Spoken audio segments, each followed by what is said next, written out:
And good evening, everybody. Welcome to Saturday night live stream. Let me get my phone on the side.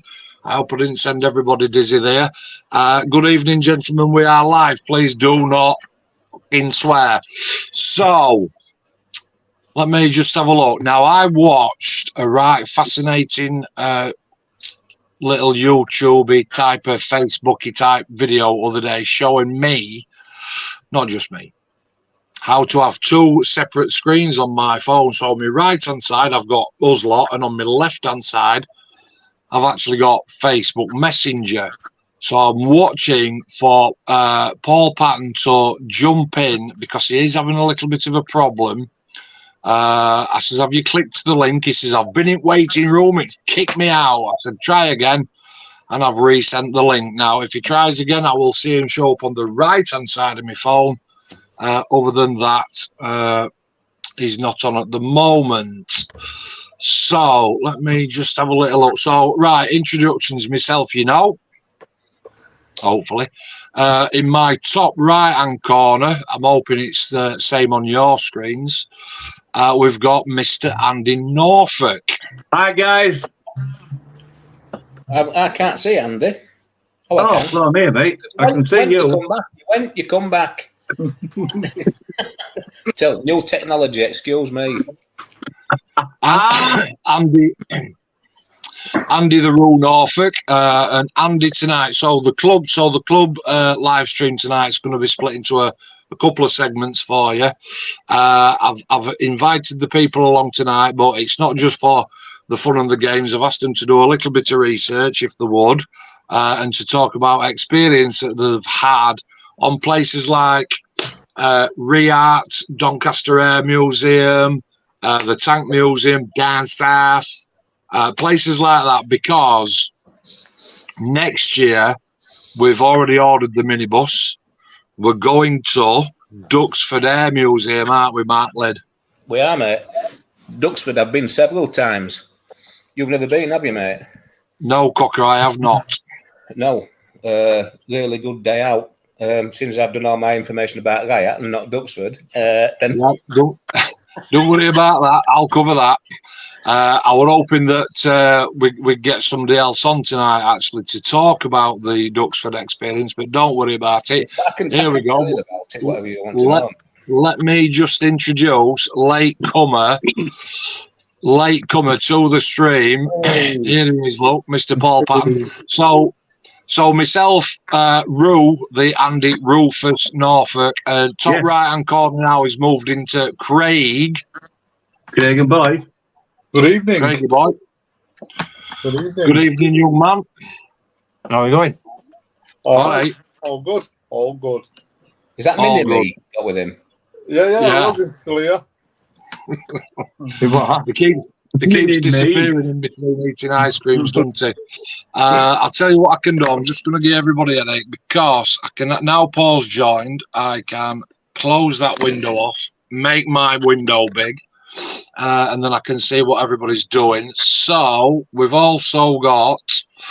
So Craig is going to talk about Tank Museum. Lid. So Mark the Lid. Where's your missus, Mark? She's upstairs on airbrush, mate. She's airbrushing. Yeah. She's airbrushing. Yeah. I'm upstairs on what, sorry? I'm at the climate. She's doing her hair. She's doing her hair, mate. Yeah. She's obviously far too good for us. And then last but definitely not least, because we're running a 5-man show this evening, Mr. Paul Patton. Hey, Paul. Drum roll. Yeah. Good evening, young man. Well, all right. Like something out at home and done it. First, start spinning around, we'll be all right. First comment that's coming this evening is from what the bloody hell's that? First comment that's coming this evening.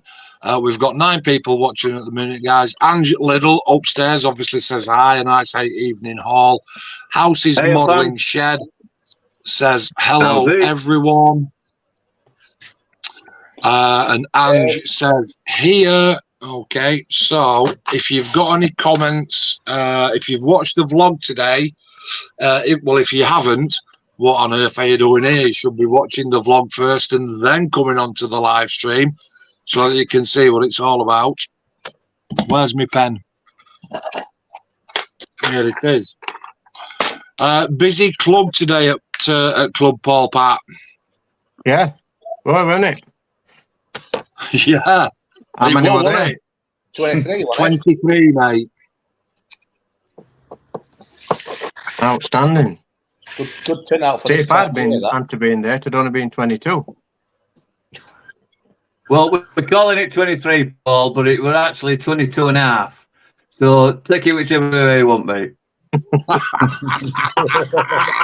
It was worth going just to empty your wallet, Andy. Oh, yes, you did that twice. You complete and utter. Andy did it. Called You did upselling. it. Bloody hell. And I always do it. Down at club today, we have Mr. Andrews. Do you know what? Let me just check something here because, yes, I thought so. We had Mr. Andrews in. That's me. And I am still, and this is going to be 3rd year on trot.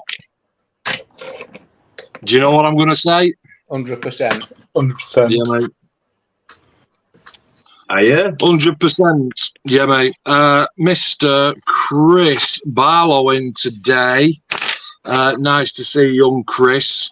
Doing a bit of deckling, I think. Martin Beddoe is in... Where's Martin? Is he still in... Germany. France? He's in Belgium tonight. Is it Bell? I thought with Germany. Where is he, Craig? He's in Belgium at the minute now. He's in Belgium. Yeah, he's heading back now. He's on ferry tomorrow. All right, World War II trip. Is he coming back via World War II? Though? Is it Belgium, then France, then I think so. Yeah, I think he's doing the tour. He's not doing the tunnel thing on the way back, is he? No. We also had Mr. Mark Bridge down at club today.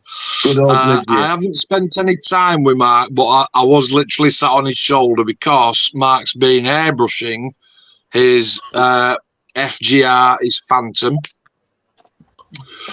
So Mark's been extremely busy with that. 13 out of 16. Mr. Clem turned up in his van. 15 out of 16. That's brilliant. Andy Fisher, always nice to see. Do you know what? Andy Fisher is kind of like one of the quiet heroes of the club. Attendance at 11 out of 16. Gets in when he can, but he's got loads and loads of friends down at club. He's a quiet hero. He's a quiet hero. Nice lad. He's a jolly good egg. A jolly good egg, leading me nicely on. Yeah, absolutely. Leading me nicely on to Mr. Glennie, who unfortunately couldn't make it today because it's his 50th birthday. And I'm sure that earlier on during the warm-up, somebody said that they thought he were a lot older than 50. Never. Thought of coming out with something like that. That's disgusting. I can't believe anybody would say that. Many happy returns to our Alistair, who's down in Stratford-upon-Avon at the moment. Trev came along and has brought me my 3D printed Firefox. That's hell of a thing, that, mate. Mate, I'll tell you what, I don't even know where to start. Davey House, who was actually watching this evening, and we've got a couple more comments coming in. Davey House, 13 out of 16, and surprisingly, and that's surprising, obviously, because he's had his ankle fusion operation, which put him out of action for a little bit. However, I don't think that Clem stood up and played up to Davey Housecroft Biatch today with teas and coffees and running around. I didn't. I was far too busy. Ange Lid, who's upstairs in Mark's house, she's doing a little bit of gluing and sticking. Nice to see Ange. I'll get back to that. Hang on. Mark Lid on live stream 14-16. Gene 14-16. Andy Rue the Norfolk 14 out of 16. Very good attendance, mate. Mr. Paul Patton, the man himself, with 13 visits. Shara. Right, so Shara 13-16. And nice to see, and you can talk about this one. Nice to see Rob Smith back in the fold. Yeah, long time no see. Yeah, really nice. Definitely. Long time no see. So basically, I had a little bit of a. Let me just introduce what does that say. Paul, the scale modeller, Paul from the Wirral. Good evening, Paul.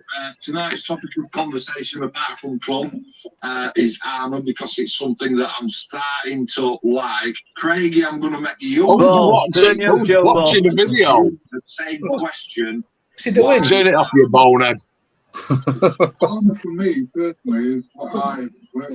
Right, so I've lost my train of thought. Andy, Paul, Rob. Rob. So Rob has been extremely busy, but doing his house up.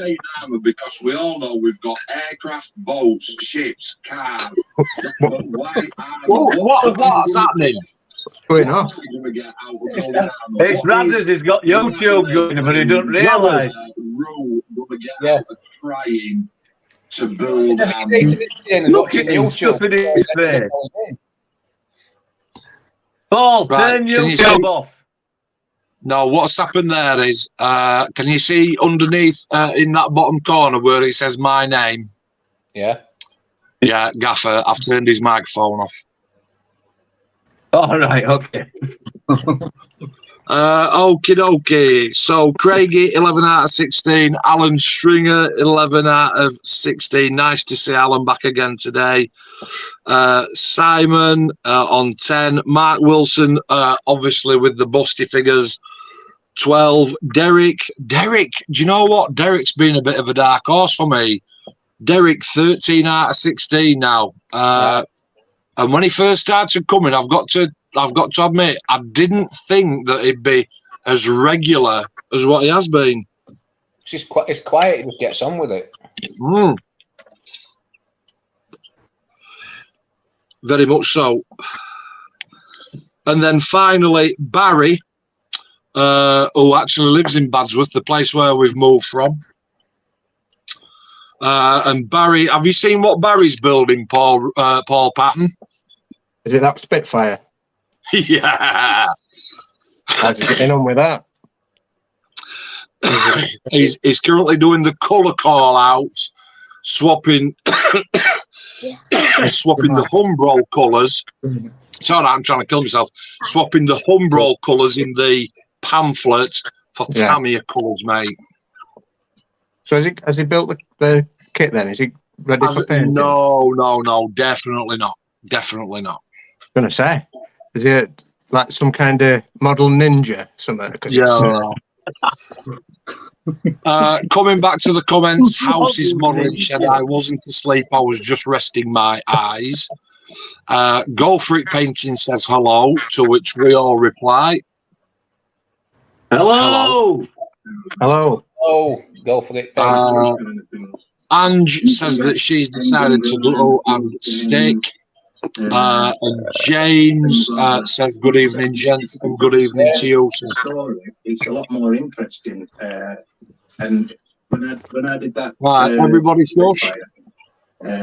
So they were glad to stick my toe in something different. Cause I can literally hear my own voice, and it's not a nice experience. Yeah, I'm just... Is that you that's got that on, Paul Rad? I have to be careful because my tendency is to just go straight in and, whatever it is, my toes are curling like now, so I'm not really. Yeah. Now you know what it's like. We're listening to you, mate. How you cheeky get? Thank you, Paul. Paul's having his tea, and obviously absolutely ripping the piss out of the live stream, which means that I've bumped him off. Hello, chaps, says young Lewis. Good job we weren't watching out else, Hey, isn't it? Lewis, Yeah, I know, mate. what you building tonight, Lewis? Which tank you making tonight? He's already done 4.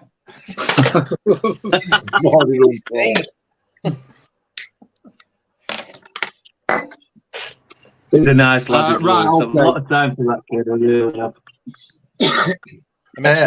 I tried to remember that phrase that you said for Andy because it were appropriate for Derek and it's appropriate for Lewis. What did you call him? A quiet hero. Yeah. Quiet hero.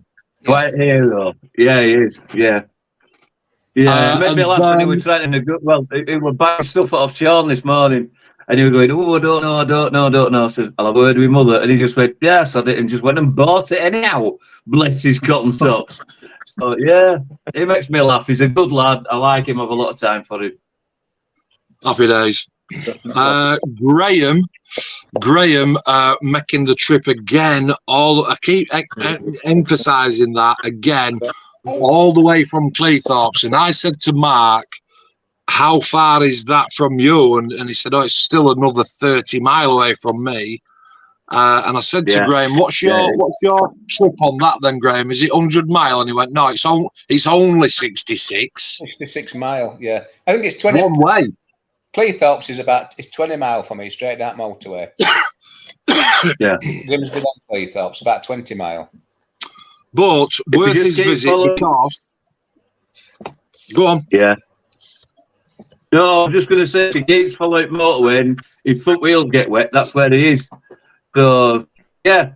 I'm right. I'm just a bit sweet guys. They're really nice guys joining in, and it's just like spreading the word, isn't it? You know, Tesco is the best.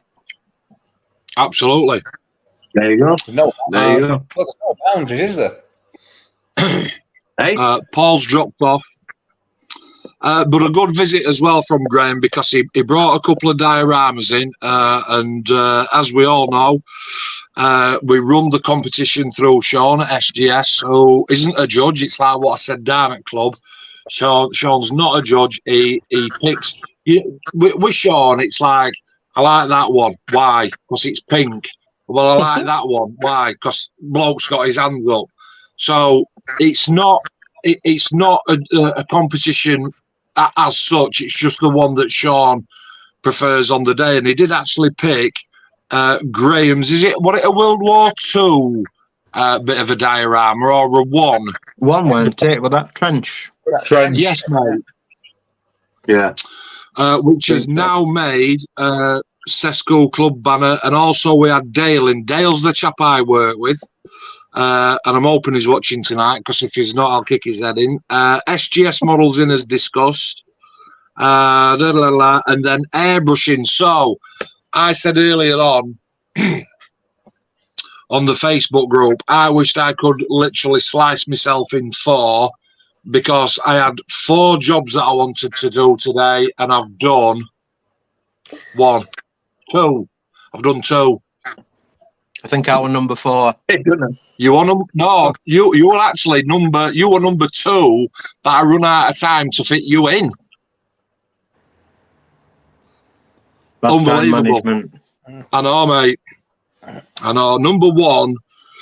Number one was to go through the airbrushing with Graham, and he's picked it up absolutely no problem. Number 2 was to go through a little bit of editing with Mr. Patton. Number 3 was to get everybody's finalise the shirt sizes for Telford. Failed. And number 4 was to tie it with Ange for the Telford and the Duxford lists. Failed. Well, because I've never got time. A double failure. Poor management. That's all. Absolutely, it is poor management. What's young Lewis saying here, Andy Norfolk? He's doing the Dragon T34-85. I got off Paul, and it's a kit as well. So that'll be done in about 10 minutes, I think, knowing Lewis. Wait, is that including tracks on? Everything. It tracks on, painted vans, and a weathered, knowing him. So, bless him. Including diorama. On a diorama. Yes. Oh, bless you. Well done, Happy Louis. days. Keep going, mate. Keep going. After club, I did pop down to see the coach company chaps, and I have paid the deposit for the bus, so there's no turning back. Well, I hope they are turning back, obviously, on the day when they want to bring us back. Yeah. And other than that, that's club today. Really good club. The only disappointment for me was I couldn't get around. Quick question, Mark. What time is you going to be leaving Duxford? 6. 6? Mm. Oh, so we're going to have a good 8 hours there then? Oh, yeah, we're going all day. Yeah, yeah. I did speak to the owner of the coach company today and said, obviously, we've chosen you because you've come out because you're local and you are the most cost effective. Didn't say cheapest. You're the most cost effective. The thing that surprised me most about the coach, bearing in mind that the coach, whichever company picked us up, are picking us up at 7:30 in the morning from here, from club. Driving for 2.5 hours down to Duxford so that we can go and experience the delights down there. We'll get there for 10 o'clock. The driver will have all day to himself, but the other 2 coach companies who I asked said, you've got to come back at 5. I said, why is that? He said, because his hours will be up. No, yeah. All right. Why is that? Andy Norfolk, you'll drive the big rigs. Surely a break between 10 a.m. and 6 p.m., 8 hours, is sufficient for the man to pick us up at 6 o'clock, not 5 o'clock. Well, it could get technical there. What do you reckon, Craig? I mean, an 8-hour break, would he get away with that? I mean, for another hour and that's it. He could restart another shift, couldn't he? Yeah, definitely. Because you can split your time anyway, can't PSV rules. Pardon? you? can split your time anyway, can't you? Like you do on containers. So could technically break 4.5 hours and extend his day by another 6 hours. Yeah, so, could. I've got absolutely no idea. And that makes it worse because when you start getting into technicalities of tacos, it's that confusing. You basically just put it on break and just sit there until you've had enough and then carry on because it's just ridiculous sometimes. I don't know if there's any variation between HTV and PSV times. I had no idea, so I can't really pass comment. I'm not really sure. No. What do you reckon, Craig? Somebody mentioned going out for tacos. I don't know. I don't know if to run different or not. I don't either. We could do it. We could definitely do it as a lorry driver. You could do it and get away with it. Because you can just split because your day we're up. heroes. But it's just like it's when you start messing about with passenger numbers and this, that, and other. I mean, we carry loads, we don't carry passengers, so I don't know if there'd be some sort of technicality with the hours there. I've no idea. It all depends on his week's work as well, doesn't it? What he's done during the week as well. Yeah, I would imagine so. Yeah. Apparently, we have to do that because Mark has made it a requirement that every trip we go on, we have to go and have a Mickey D's somewhere. Yeah, absolutely. There you go. I told you.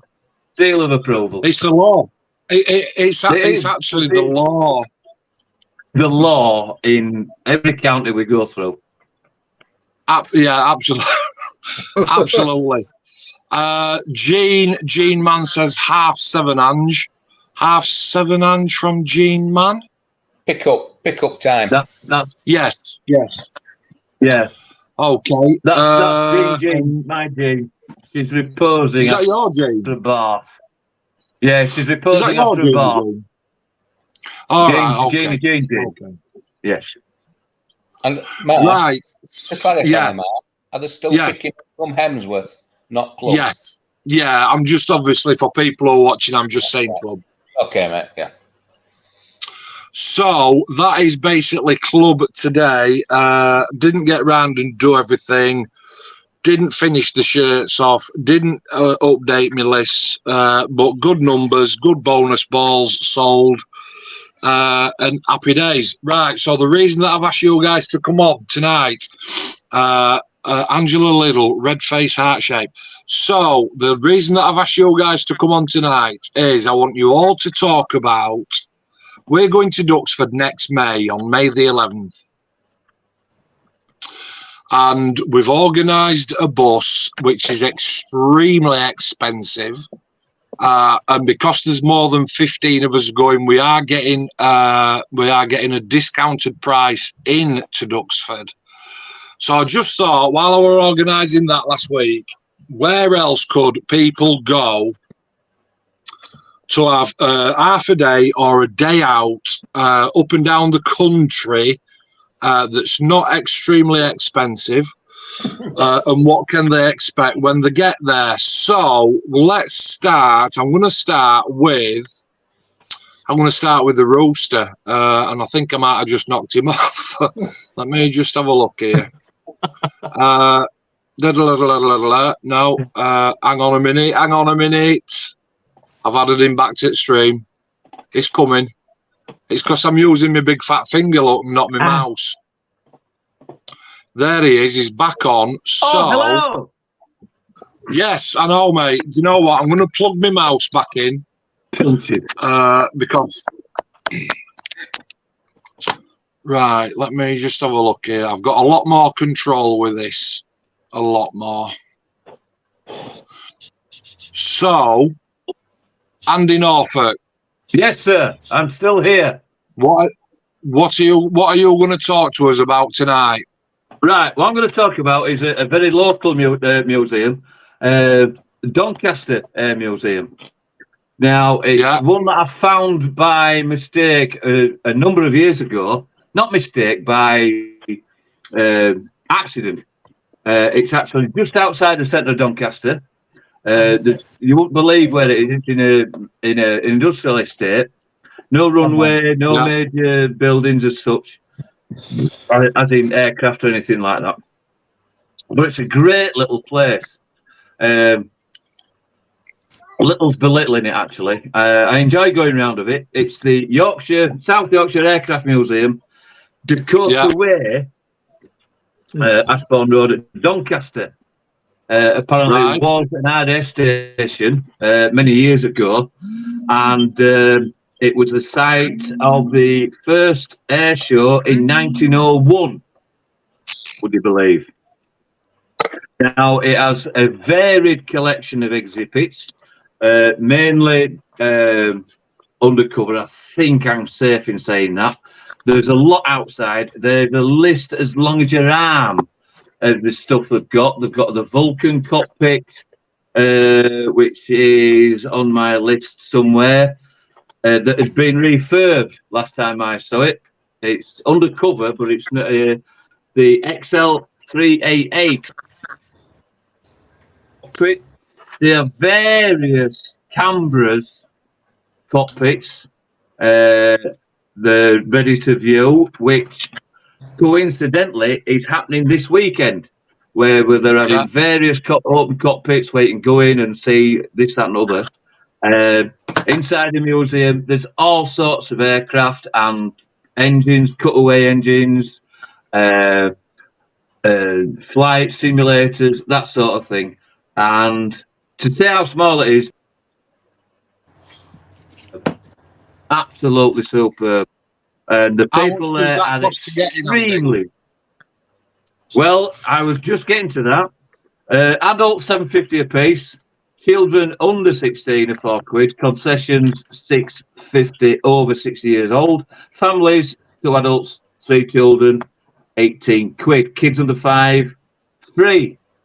So I don't think that's bad for a day out. And a good walking round section. The list is enormous. The stuff they've got. There's a little cafe in there, and they do have a shop that sells models as well. Very compact, very easy to get round.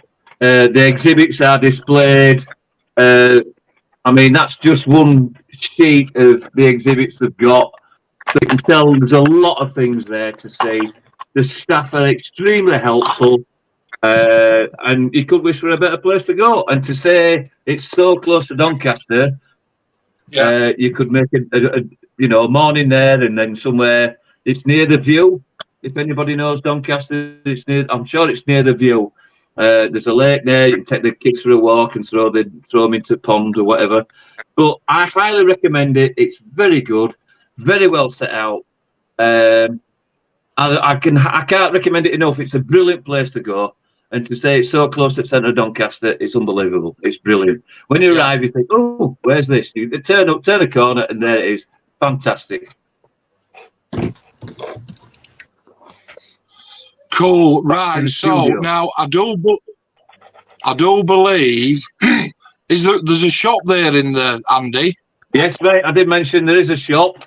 It's not the biggest in the world, but it's well stocked. It does have a cafe selling snacks, and there are benches round about where you could take a picnic with you and go and sit and make a day. It's a good day out for family. You know, if you're trying to introduce them into aircrafts and stuff like that, brilliant. The history's there, and the information is unbelievable. So, excellent. Tidy. Doncaster Air Museum. That sounds all right. I have been before. I took George. George shows absolutely 0% interest in aircraft. However, did like it. Yeah. I mean, the cockpits, the experience you can get in there, the stuff they've got there, the history. You just can't knock it.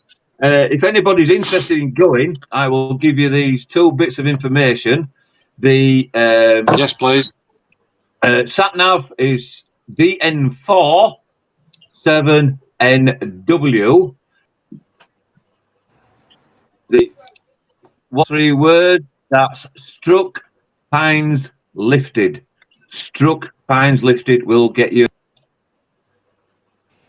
Knock it, mate. Highly recommend it. Okay. Did anybody else there have a little bit of jitter on Andy's mic? Yes, some sound issues there, mate. A couple of sound issues, but I think I got with them. It's all right, mate. Don't worry about it. I've been faffing about with your settings, trying to get that sorted for you. Let me just have a little look here. So I'm going to exit that full screen and take you off and put the entire team on, or I'm going to try take you out of there like that, because sometimes that actually knackers people's microphones up. Mark Lid, what are we talking about tonight? Where have you been? Where do you recommend? Just before COVID, it was on my bucket list to go to International Air Tattoo, RIAT. And so we decided to go for it, me and Ange. It's not cheap, I've got to be honest. I've looked at prices for this year alone. Your basic entry is £65 each, just to walk through gates. Right. How many days is it over, Mark? It's over 3. It starts on Friday. It's like viewings and arrivals, but it's like a half day is Friday. Yeah. Then you've got obviously your full days flying Saturday, Sunday, and most of them depart again on Monday for your diehards. Yeah. But your full days tend to be your Saturdays and your Sundays. Now, like I said, £65 to go through gate. It's not an undertaking that a lot of people are willing to. I think next year they might suffer a bit financially, but they said that last year. They still filled it. So, but people come from all over the world. It's not just an English thing anymore. It's worldwide. Is this one? And we went. Another example. We went in what's called Cotswold Club, me and Ange, which is a proper day out. Yeah. So I'm telling you today. I mean, I'm at that age, mate. I don't want to be queuing 45 minutes for a toilet. You know what I mean? Not when there's 50,000 people on this airfield. So you can imagine how busy it is. Even though it's a big airfield, it's packed. So we went on what's called Cotswold Club, where you get your dinner. There's tea and coffee on tap all day and pop and what have you. You sat in a marquee. You get to mingle with some people that, to be honest, you'd never normally mingle with in normal life. I mean, like I told you, we were sat with a guy that worked for NASA, other guy at the table that was a civil airline pilot, and he just chatting away to him. That Cotswold club one this year is 150 quid each. Sorry, next year. What? For one day, £150 a piece. Right? But that's one of the cheaper ones. That is one of the cheaper ones this year. Next year, I keep saying this year, next year. If you want to really go for it, there's one called the Lightning Pavilion. Yeah? Yeah, go on. Per day, £670 each. Now, if I were going to pay that, I want to be flying in a bloody Lightning, not sat in a pavilion. You know, I want to fly to the back of a tornado thrown in or something like that. That's a bit strong, that, isn't it? Because to be honest, you only get to see what everybody else sees.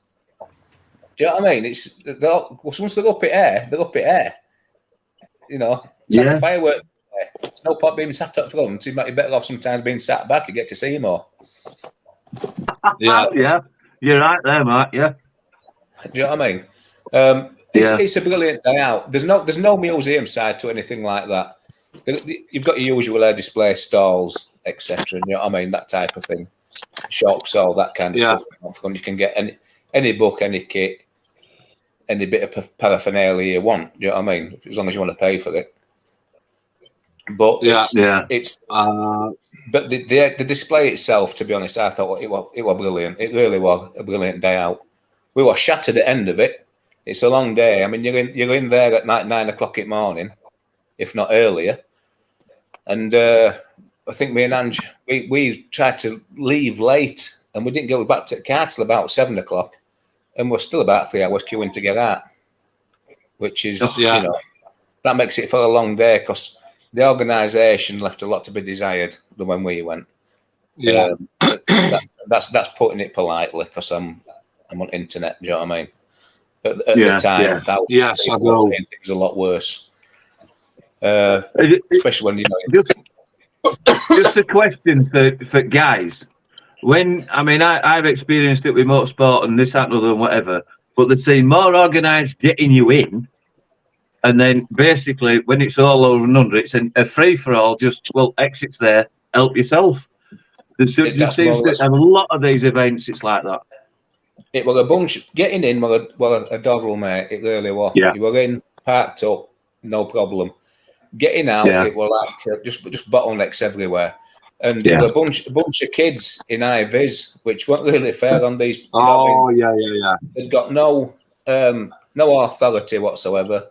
People were just doing what they wanted when they wanted.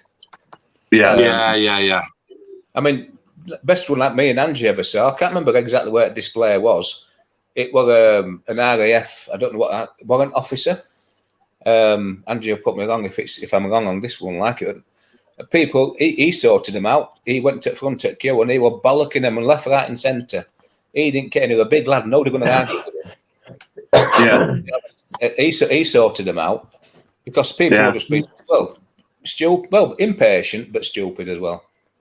Yeah, I've had it when I've been involved with rallies like RAC and stuff like that. And it's all right getting them into the forest and getting them parked up and watching them and this, that, other.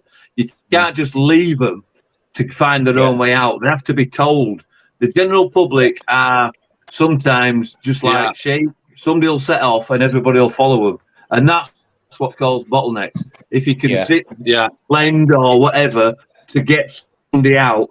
Even at British Grand Prix, I found that they were very slack at Silverstone getting people out of the situation. Even though they closed the 43 to get people in and out, it was no use getting out. Getting in, lovely. Go over there, park over there, give us your money, right, off you go home, find your own way home. It's something that always bugs me about a big event. They've got your money, mate, and that's simple. That's it. That's it. You hit the nail right on the head. Yeah. But the thing about this RIAT is you see things. I mean, you can't see tornadoes flying anymore. You might see a tornado fly. Same with Harriers. Yeah. You're going to see. I mean, this year that Messerschmitt 262. You know, you're not going to see that anywhere else in country, unless you are lucky to land in Lincolnshire day after, like. As far as far as an experience, though, Mark, because obviously, you know, even though I'm not paying attention particularly to every single table down at club, I do try and keep as close to the air as I possibly can. And I know that you and Andrew are on about going next year. Let's think about Doncaster for price that it is, and in Norfolk when you're looking at £7-8, and there's a little gift shop in there. I'm sure that there's toilets. You can have a look round, etc., etc. You'd say that Doncaster value for money per pound per hour sort of thing. Let's do that. It's for £7.50 an adult, and even a family, which I'm not blessed to have, is what, £18? Did I say? I did have it written down somewhere. Yeah, that's the family, 2 adults, up to 3 children, is £18. I don't think you could go and see a film for 2 people for £18, and you couldn't spend all day watching it. And for the amount of stuff you'll learn and see, it's just it knocks it out of the ballpark. It really does. It's a fantastic little place. Highly recommend it. I recommend it. In fact, it's the first one I ever took into. Jean enjoyed it that much as well because she's never been to Air Museum. She's been to Newark since and this and that. But she enjoyed it. She said, "Oh, look at that and look at this and look at," and it grabbed her attention. Which let's face it, that's what museums are for. So that sounds good to me, Mark. In contrast with RIAT, you've got 3-day option, but it costs an absolute bomb.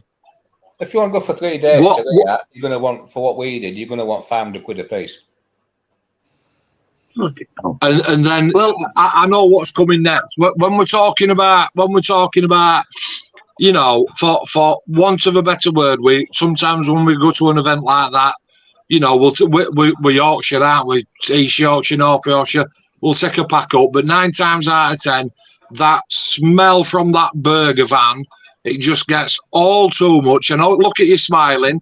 It gets too much, and before you know it, you're saying, "Go on, then, love. Shall we have a cheeseburger and a cup of tea?" Yeah. When you're looking at stuff like that, though, Mark, you're looking at £8-9 for something to eat. I don't know how places have got the cheek to charge £3.50, £4 for a drink of tea. Is that what it's like down there, mate? Yes, it's that, and it's worse. If you pay your basic £65 ticket, I mean, difference is, Mark, we'll pay double that 65, but we'll get a 3-course meal thrown in, a sandwich on the morning, probably an evening meal, drinks all day, stuff like that. So we won't go short of drinks, we won't go short of snap. Like I said, you get your own private toilets and you get your undercover. If it's pissing down, you're not going to get wet. If it's red hot, you're not going to incinerate. Because when we went on that runway, mate, and last year we had that record 40 degrees, didn't we? Oh God, yeah. That's what weekend at RIAT, and on that run, apparently it was nearly 60 degrees on that runway. So you can't. When you pay that money, Mark, for that pavilion, for that privileged seat, let's talk, obviously, bang for buck. You know, are you half a mile away from runway? Can you smell the burning coming out of exhaust? What's going off? Yeah, you can smell burning fuel, mate. They literally are taxiing past you near enough. You can wave to them and they can see you. You know what I mean? Really? Depending where you are, you get a lot of photographers who'll pile to front. You know what I mean? You get you guys with, lenses that are this big, You get a lot of them chaps going to the front and everything, and I don't know why, because that's some nasty feedback. Somebody's got feedback? Yeah. Somebody's got a bit of feedback. Somebody's sawing a blackboard with the fingernails. On here, Angie's put proper tables and chairs. Now, that to Angie, that means a lot. She likes a table, chair, and a napkin, does Angie? Do you know what I mean? So, she and you get weighted on. You get for day, you get made to feel a bit special, but you've paid for privilege. Plus, absolutely, you get to see things. The Americans might fly a B2 over or something like that. You'll get to see something that you'll never probably see again in your life. Do you know what I mean? when I build a kit, Mark, at the end of the kit, I always say, would I build it again? And I'll put that question to you. RIAT, would you go again? I'd go every year if I could afford it. Really, mate? That's a lot, doesn't it? That's a lot. That. No. Yeah. We went just before COVID, and we're hoping to go again next year, all being well. Cool. But we shan't go every year. We're not made of bloody money. We'll go. Okay. That might after next year. That could be it. I don't know. It all depends on. We had a great. Well, I'm not going to speak for Ange, but it was brilliant. Everything I wanted it to be and more. You know what I mean? I thought it was marvellous. But it's a bucket list then. That was my bucket list to go to. Yeah, to go to that. Oh well. It was on there. That Paris Air. Cool. Paris. I'd like to do Paris Air. All right. Okay. But tidy.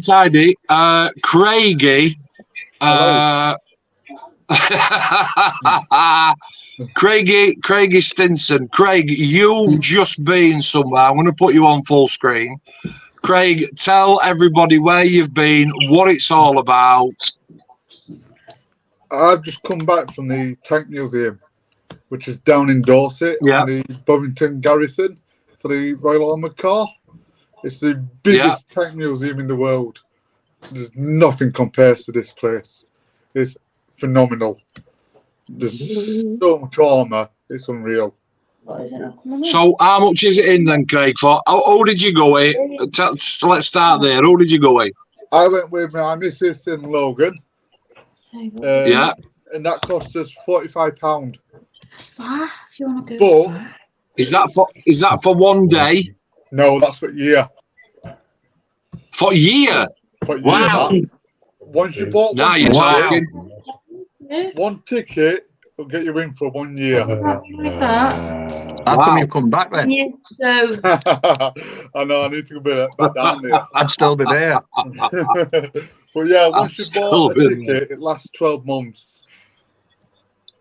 So its price for money is unreal. It really is. But right, so what have we got there? Obviously, don't say tanks. What can we expect? What you got there? You've got the first tank ever made, Little Willie, the very first one. Little Willie's there, and it goes through all the eras right up to modern day. So any tank you can imagine, they've got it there. Okay, and Craig, am I right in saying they're all runners? Yes, 90% of them do run, and they do bring them out. Yeah. They have that Tiger Day, don't they, Craig? There. Yeah, they have Tiger Day, they have Sherman Day, they have Fury Day, because Fury's there. That's where they got the tank from to film Fury. They've got Tank Fest, which is the biggest tank festival in the world. Everyone comes worldwide for that. It's such a place that you can't imagine without being there, honestly. Well, we've talked about getting a trip up, Craig, haven't we? We have, yes. Yeah, road trips coming on. Very much road trip 2. Road trip 2. It is well worth it, honestly. Road trip 2. The return. Right, 4 hours down, 4 hours drive, but it's worth it, honestly. It really is. Have we got a gift shop? We've got a massive gift shop full of tanks, models, floor to ceiling. It's just little heaven. It really is for an army builder. It's heaven. It can't be more perfect, honestly. A little tank heaven. What did Logan make of it all? Are we trying to get him into tanks and stuff? His eyes were just all over the place. He was just running off, touching stuff. There's climbing frames for him to climb on. There's little adventure stuff for him to do. He was just everywhere. He was like a little kid in a sweet shop, worse than me. Brilliant. That's it. Yeah, that is pretty good, that, mate. An adult ticket on its own. Sorry, adult ticket on its own is £17.55 for a year. For a year. For wow. a year. Yeah, So- that's good, isn't it?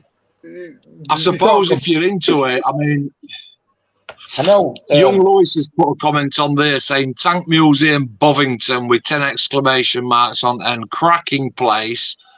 Is that, Mark, and enjoyable even for non-armour fans? I know a couple of years back, me and them down at Portsmouth Docks, and when you paid that, you got full year membership. Yeah. Do you know what I mean? That was a similar sort of thing. Do you know what I mean? Similar type of museum setting. So, but once you pay for 12 months. But like you come out at museum. What about? Sorry. What about if I want to? What about if I want to have a bite to eat, Craig, and a cup of tea? Am I remortgaging? No, not at all. It's reasonable, very reasonable. You've got a snack bar downstairs, then upstairs you've got a full-on cafe which serves proper cooked food. And it's reasonable. I think it was £30 for a full meal for me, Mrs. and Logan with drinks. So. And that's like a proper meal. That's not some rubbish. No, proper uncooked meal.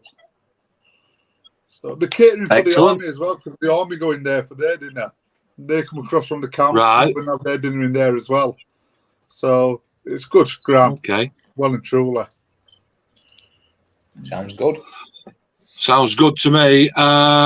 Before we move on to Paul, I'm just going to have a quick flick through these comments because we do want people. Oh, sorry. As you come out of the museum, you've got the Bovington training area, which is open to the public, so you can stand there and see the British Army doing what they do in real life. All right. Tanks. So you've got a free viewing area as well for the army. Well, you won't be able to see the army, but they do wear camouflage, so you won't be able to see them. He's here all night. Yeah, sorry. Right, so we've shown the comment there from Young Lewis. James says, and you can use the library. What? Yeah. Wow. At Bovington, they've got 3 sections. You've got the main museum, you've got the archives, and you've got another area which is just where they put all the overflow tanks where they ain't got enough room for them. So you can go up onto the top balcony and look down, and there's all sorts of. They've got a World War I German tank, the first German tank that's in there. There's all sorts in there. It's honestly, it's a little gold mine. I've got to ask the question. While you're down there, do we ever hear a big gun going off? They do live displays. So, like the tank fest and that, they do have displays with firing, but it's not live rounds, obviously. It's gas powered. Yeah. So, or a blank. So, yeah, you do hear them now and again firing. Okay. Cool beans. James again there says absolutely brilliant place. James is a chap that I met last year at Telford, which is what I'm going to cover. But thanks for that, Craig. That sounds absolutely superb. And by sounds of Mark and Ange, I think, and Paul, it sounds like that could be Road Trip the sequel. Definitely. Yeah, 100%. Oh, right, 100%. Now, waiting in the wings. Just one more, actually. Ghost Squadron 428 says hello, everybody. If you want to say hello. Good evening. Hello. Good evening. Mr. Paul Patton, I've asked Paul to talk about a place that me, Mark, and Ange went to about a month ago. I actually took George for his birthday. I know that Paul absolutely loves this place. I'm just trying to see if I can crack a smile. There it is. Paul, what are you talking about? Where do you recommend that we all go for the day, mate? Warhammer World. Warhammer World. Come on, tell us all about it. That's all you need to know, really. Go Warhammer World. Yeah. No. So it's it's quite niche, isn't it? You know. I'm sure it's not them little cheroops that you've just sparked up. Yeah, probably. Right. Is it? Where is it, Paul? Where is it? It's in Lenton, Nottingham. So it's junction 26 off at M1, about an hour away from me, and I live near junction 36. Okay. So yeah, it is quite niche because obviously you've got to be into Warhammer or at least sci-fi. But it's not a museum as such. You'll not get a full day after it, kind of thing. It's an extensive shop, and there's it's basically a massive shop. But they've got upstairs a display area that's full of dioramas that you'd struggle to fit on the whole footprint of your house, kind of thing. They are that big. They've got stuff there because it's been going since '80s. They've got stuff there. So if you're into it, and you have been into it a long time, like I have since I was a kid, there's all the iconic first incarnations of Space Marines, for instance, and old Warhammer World and that kind of stuff. Warhammer World, as in the old world dwarfs and orcs and that kind of thing. And that's basically it's where it's all designed and made as well. So it's a huge complex. Right. You don't get to see the operation of it and what have you, but it's a pretty impressive place. There's a gigantic Space Marine. Have you been more than once, Paul? Obviously. Yeah, I used to go regular, if I'm honest, because it's only an hour away, and. But when we went, and I can speak, I was definitely speaking for Ange and probably Mark as well. We were there 5 hours, and I could have probably spent another 5 hours there. To be honest, I still didn't feel like I'd seen it all. Yeah. And I'm not into sci-fi, but I was walking around with the gob open. I couldn't believe what I was looking at. Yeah. It's you can't really describe it, can you? The level when you see a diorama done nice and it's on a sort of a 2 foot square board, that's a pretty big diorama. Yeah, that's like a stamp compared to these things. They're literally a flight of stairs because it's that. Yeah, there's a 2-story one, isn't there? Yeah. And when you think like if you were obviously they make it there so they can make as much of it as they want, but when you think that probably a 12-inch foot square piece of that diorama, there's probably about 40 or 50 quid's worth of stuff in there. Yeah. When I was reading, because when I go around the museum or that, I like to read information and that. And they said, I think there only 12 guys have built that massive diorama. Yeah. Something like that. I thought it would have said it were 500 people had sent a piece in each. Do you know what I mean? What we're saying, challenge accepted. That club will do his own. We'll do his own at club. Yeah. The thing that I took from Warhammer World was how obviously buildings on your right hand side as you approach it. When you go in, we had a young lass sat behind the counter and quite open, very friendly, approachable, and we sort of said, how much is it in? And she said, well, actually, if you just go into the shop, it's for free, but if you want to go into the diorama piece, you had to pay a fee. I can't actually remember how much it is, but it's £7.5 for an adult.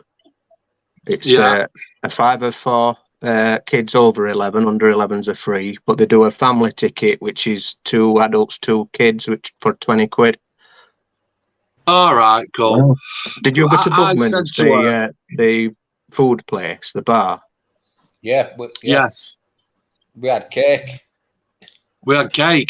Cake. Seen any of that? Cake. You'll mention like cake. Belly busters that they do, and massive plates of food that people go and see as a challenge sort of thing. Yes. Man versus food. From Mark Andrew. I did ask the girl the question. I said, look, if I'm paying £7.50, this is how tight I am. If I'm paying £7.50, I want absolutely blowing away. And she went, give me your money. So me and Mark, Mark, Ange, Bill, and George, and again, when you go in and then you sort of you tottle off upstairs and you go into that wraparound shop that leads into the cafe area. Mm. And the places, Paul, that big sort of hall, they have the big time clock on the wall. You can explain what that's all about. But then they had all the fantastic gaming tables. Yeah, if you're into it, you can book a gaming table. It gets really, really busy, especially at weekends. It's open late at night as well. It's open till 10 on a Thursday and a Friday. Some of these gaming tables were, you know, like obviously we're coming up to our club competition in November, and everybody's talking about it, past, present, and future. What are you going to do? And every now and again, I'll just catch across the breeze. It'll just drop into my ear. I'm doing a diorama, and then as soon as I hear that, my mind is cast back to the gaming tables and the dioramas that I saw at Warhammer World, and I think, you're not doing a diorama, you son. Do you know what I mean? Yeah, you that's know not what a I mean, Paul, don't you? That's not a knife, yeah. That's a knife. Like Mark says, that 2-story diorama that above that, it's on a stairwell. So you've got to imagine you go through a door. And then you're gonna turn to your right, walk across a bit of a corridor sort of thing, but all the time you're looking over the top at this diorama, and then it curls round like a spiral staircase, but the lights change colour as well, from red, pink, green, blue, and every single step that you take, you can look at something, Paul. And it's same as what Mark says. We spent 5 hours there. I bet we had an hour just like jaw-droppingly looking at this piece, because every time that you look, you see something new. You see something different. You see new stuff that your mind, mate, just can't take it in. Yeah. And a lot of it as well, all of it's based on, there's a really intricate lore that comes with it that's layers and layers thick. It's like Game of Thrones, but on steroids. It's that, you know, it's just this massive story that's been going for like 3 decades now, longer. And you know that I think it's the longest running sci-fi. I should have looked that up, but anyway, there's it's either the longest running or they've got the most novels in this sci-fi series ever. And all the dioramas that you see are based on this. It's these big battles that, you know, kind of took place in these stories, and outcome went on to, you know. So it's deep. It's deep. Anybody who's into Warhammer will know what I'm talking about. It's called the Horus Heresy. A lot of it's based on. Obviously, I'm not going to go into that. But can I just ask a novice question? Because I've seen Warhammer, this Warhammer stuff, and some of it is just mind blowing. Now, I don't quite get it. So, is it a game? Is it a genre? It's a game. It's a game based around. It might help somebody that's got the same problem. Warhammer, some of the stuff is amazing, but it's just like, what do you do? I mean, is it dice? Is it whatever? How does it work? Well, there's multi angles of it. That I know people that are well into it that have never bought a figure, but they read the stories and they can't wait for the next one to come out. They've done it into computer games as well. But the main thing that we're talking about, the tables that Mark was mentioning that look like big dioramas, it is a game, a war game that's based, again, like I say, around this deep story that goes back quite a few decades. That's the Warhammer 40,000 part of it. The 40,000 is supposed to be 40,000 years into the future. How mankind's got to battle all these Xenos things that's trying to crush humanity, like orcs and chaos and Eldar, and so they recreate these battles on gaming table. And if there's a particular story or a particular angle or character or whatever that you're fond of or whatever, there's rules so that you can channel your games and actually recreate these scenarios, which then leads to these massive campaigns that they have that include hundreds of tables, and so the outcome that actually from the game will then influence the next game and so on, and it gets deep. So I'll tell you what, Andy. What? I'll tell you what, right? I'll tell you what. Number one, you've got to go, right? Because I've talked about the diorama on the staircase, but before you even get there, there's another 3, maybe even 4 rooms that have got dioramas in, mate, behind glass. And these dioramas are 20 foot, 30 foot long by 10 foot deep by 8 feet tall, right? Yeah. And there must be, when you look at each individual, you look at that square foot, bearing in mind that these 40k figures are only how tall? 2.5 inch. Yeah. And I'm not kidding, Andy. There might be all in different poses, all with different suits, the blue suits on with the armour, the guns and everything. I'm not kidding, mate. There might be 150, 200 figures in a 12-inch square. Bloody hell. So, what I'm trying to get my head around... Like a parade. Did you remember seeing it? There's one so that again. There's one display and it's like a parade. It looks like, you know what they have in Moscow? Yes. In Moscow. You look when they all march past. Yes. It looks like that on it. It's all Warhammer stuff. And they look the way they've set it out, they all look like they're bloody marching. Do you know what I mean? It's unbelievable. I mean, I'm not into my sci-fi and stuff, but I can still appreciate that. No, I'm not. See, some models, though, you don't have to be into the game to get into models because, I mean, they're so varied. It's unbelievable, you know, the different versions of sci-fi, like I said, from old world to futuristic stuff. But recommend having a look at some models because even if you never even touch wargaming side, I think that the most detailed models you can get sci-fi wise, you can't. There's nobody out there that touches them because they pump so much money. They've got so much money they can afford, top designers and what have you. Not so long since they were only putting one new release out sort of every month. Now it's every week and it's multiple releases every week. They're just so they've got a lot of money to throw at it, and they do produce some fantastic stuff. Yeah, I mean, you guys know that Angie builds it, and the quality of moulding. I mean, some of this stuff, the detail in it that your Airfix and such like, you can only dream of. Oh, they don't come near.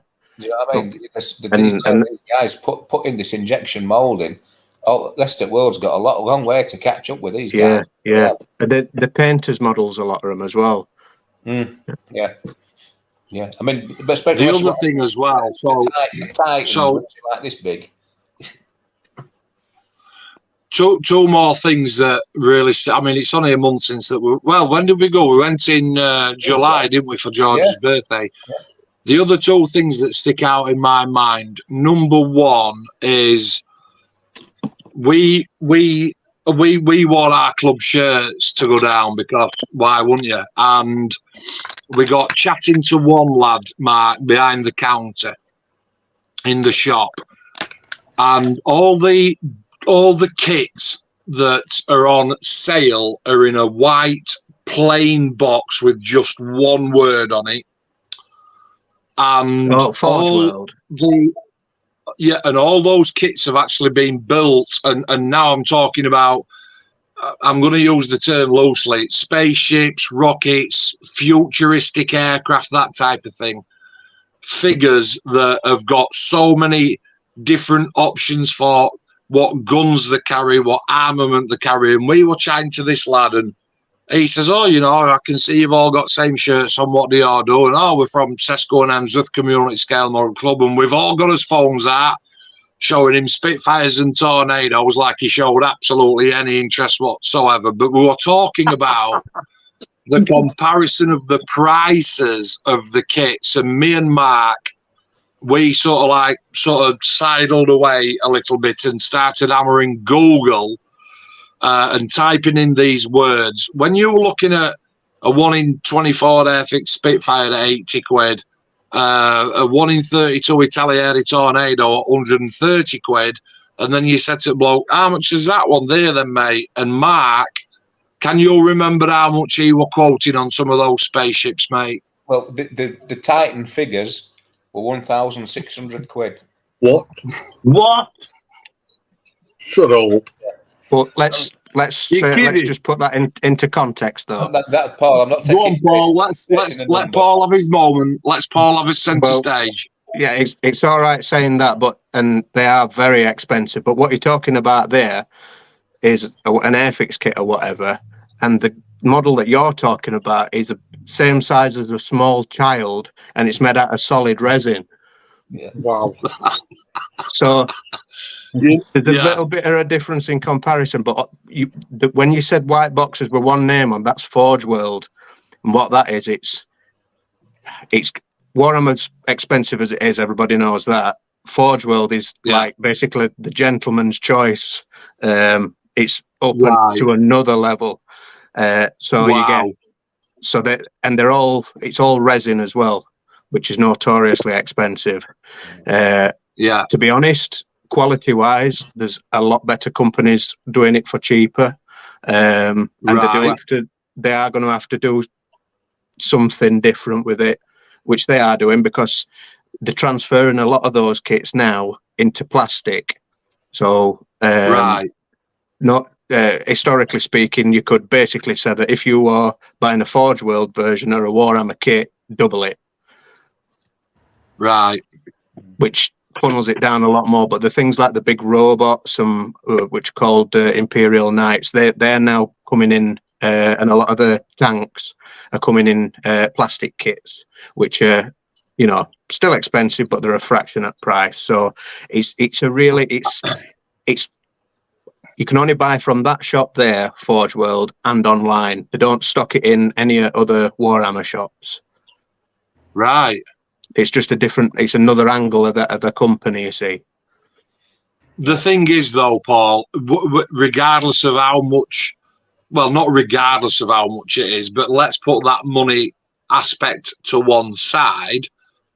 The actual, and Mark, you've got to agree, the actual, when we're talking about tanks and armoured vehicles, we're not talking about a single-barrelled, chieftain-looking with side skirts on and track. We're not talking about that kind of looking tank, are we? We're talking about something that you'd say to your 5, 6, 7-year-old son, let's draw some sci-fi stuff, and they're coming out with twin-gunned, all this stuff on, just absolutely mind-blowing, Paul. Yeah, it's you don't, like you've all said, you don't know where to look next, do you? You don't. And there's infinite number of ways that you can go it all, but the Forge World stuff's a bit of a strange one, especially at minute, like I said, because there's that many other companies offering, because quality's a bit of an issue, you see. When you cast in plastic, as a lot of you all know, you need they engrave the molds out, and they cost around 10,000 quid, these molds. So obviously it takes a long time to get the money back. But with the Forge World stuff, it's a rubber mold, and it's got a certain lifespan, and it costs a lot of money. So obviously, financially, you've got to factor that in. You know how long it's going to be before your mold's worn out, and you need to pay somebody to make you another one, take the whole product offline and what have you.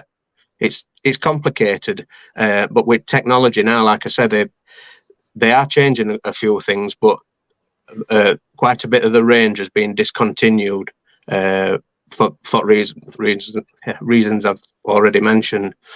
But again, the day out. Go on. I'll let you finish off, mate. No, you go on. You're right. You carry on. The day out. I would say when we're looking at value for money, I'd say it ticked every single box for me. What about you, Mark? It was brilliant. I'll go again because I'll go again to try and see what I didn't see last time. Yeah. I mean, to be honest, like I say, I will go in every week, every 2 weeks at one point, and Yeah, I can imagine. Yeah, just because you go into an airfix shop, I'll fit an example. You go to Dave's at Halifax, you know exactly what you're gonna get. You're gonna get these planes, these tanks, these ships, and that, and you know that kind of thing. An umbrella paint. An umbrella, yeah, got it, mate. Yeah.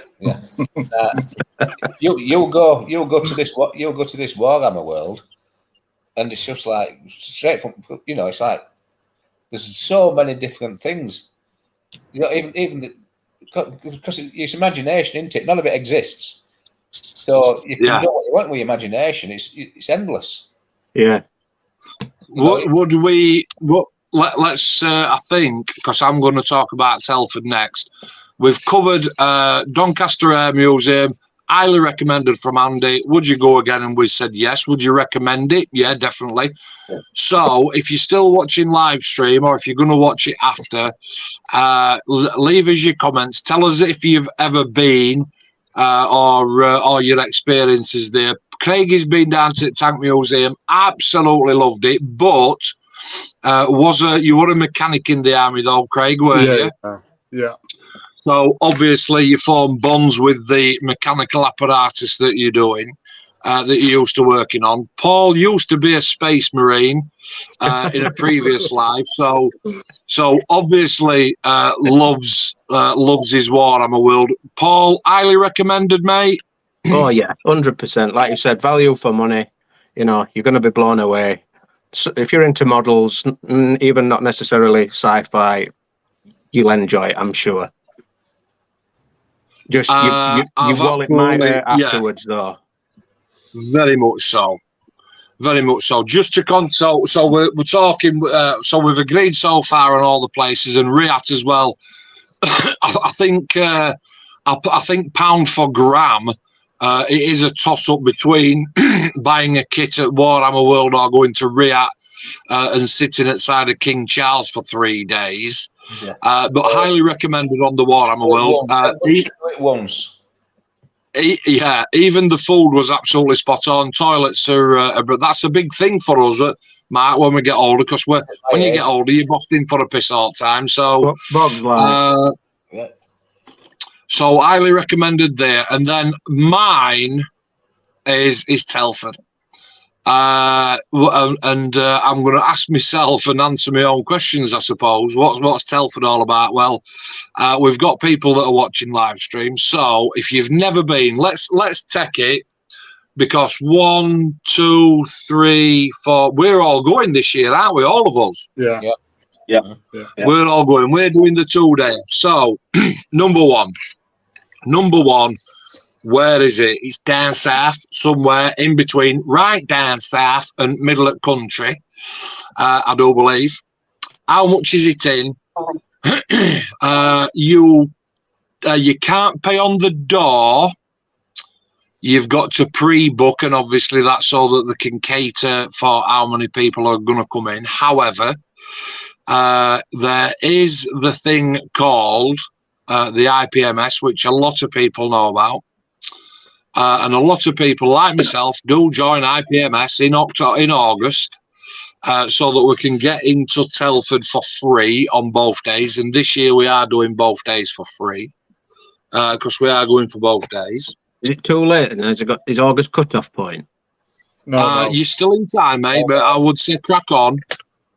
If I were you, Paul, I'd get out of bed tomorrow, though, and join IPMS. Yes, mate. Right, cool. So to join it then, Paul, it's just an online form. Where are you? Who are you? Blah, blah, blah. Get your bank card out and stick them 28 quid in tub. So for that 28 quid joining IPMS, you do get, is it 4 magazines a year or 6, Mark? Oh, I believe it's 6. It's every bi-monthly, I believe. Contrast of opinion here. Craig said 4, Mark I'm said sure I 6. got 4 this year. I'm Let sure me I've find- had hang on, 4 mate, this hang year. on. I'm sure I've only had 4 as well, if I'm absolutely honest. I've had 3 up to now, and my membership's in September, so I reckon it's 4 because I've only had 3 magazines up to now. Okay. Trying to think out. So for your money, you do get the magazines and you do get the entry into Telford. Now, not only do you get entry in, Paul, if you're not IPMS, you can buy your ticket online. It's a little bit more expensive, and the door doesn't open for those people until 10 a.m. Whereas if you are IPMS, you get in both days free of charge from 9 a.m. Can I ask a question, please? I were a queue muncher last year, and that's not happening this year. Not happening this year. Who wants to ask a question? Sorry to interrupt. IPMS magazine 6 times a year. Mm. Do we have to join? Get them told. Do we have to join IPMS to get in on our trip that we've paid Yes. for? Yes. It is recommended, Andy. You do not have to. However, if you can get a family ticket as well for you and Argini. If you don't join, number one, you will be at the back of the queue and not be able to get in until 10 a.m. And number two, you will have to book. I'm not sure if they do a 2-day pass. Mark Lid, just Google, see if they do a 2-day pass. If you don't, it's something like 25 quid a day to get in, whereas to join IPMS, it's 28 quid, and that gets us in for both days. Yeah, it will definitely worth So joining. I have to. So on this trip that we've organised, we have to pay to get into the show. Yes, you do. All right. I thought that was I included, to be honest. No, I thought that you were aware of that, Mucker. No, I wasn't. No, I was Okay, under the impression it was a trip including admission into there. So No, right, to join okay. to join IPMS, it's a separate thing, mate. No, but Andrew I'm saying Andrew admission says, into the show. Andy says she'll get in touch with you and Jean and tell you about membership and that. All right, we'll do that tomorrow then. All right. Yeah. No problem. So once you're in, once you've beaten the queue, let's talk about money then. So, like I've said earlier, if you want a cup of tea, let's get 2.5, 3 quid out of your pocket every single time. There is a little bit of a cafe area in the top right hand side. Value for money, it's not too bad. It's not crippling, but it's not. You know, if you're a little bit Yorkshire, a little bit tight, it can be a little bit. Oh, that stung a little bit. You can pay. You can pay 9, 10, 11 quid for pie mash and beans or pie mash and chips or whatever. But there are some vending machines knocking about. There's toilets absolutely everywhere, but that's not why you're going. You're going because there's 3 or 4 halls, literally from floor to ceiling, full of sig tables, club tables, and traders that if you want it, you're going to get it there. I believe there's also this year about doing the model swap again, aren't there? The kit swap. Kit swap, I do believe. I believe they're on about doing that again. And then obviously there's also competition entry that Paul might enter with his standards, but I certainly wouldn't. We saw the Lancaster last year, Mark, didn't we? We did, which I thought should have won, but that's me. Is it all? Can I just ask you? Is it all like got to be just so strict stuff? You know, painted in actual colours and whatever. Is that? I'd say they have this kind of thing, don't they? For special interest, probably. All right, but so to be eligible to enter a piece, Paul, I'm not sure if you just have to be an IPMS member or you have to be part of an IPMS club, of which we are not. Let's find me one then, aren't I? So, yeah, a little bit of research, mate, because if you want to take something down on the day and say, I want to stick this into competition, you'll have to do a little bit of research. James, let me just drop back onto comments then. So James says, think it may be different if your club is exhibiting, Mark. You're in earlier, buddy. We are, James, it's a long story, is this one, mate, but we are definitely not an IPMS club. And while ever I sit in big chair, never will be. What else have we got? We've got... Let me just have a look back through all these comments. Just going back to club then, we're diverting slightly. In fact, we're not. We're going to leave that up. I'm still talking about Telford. Value for money. I suppose, Andy, if you're into modelling and you want a couple of days out and, you know, if you've got a couple of £100 spare, because it's not a cheap weekend, it is the place to be. We've been to Bolton.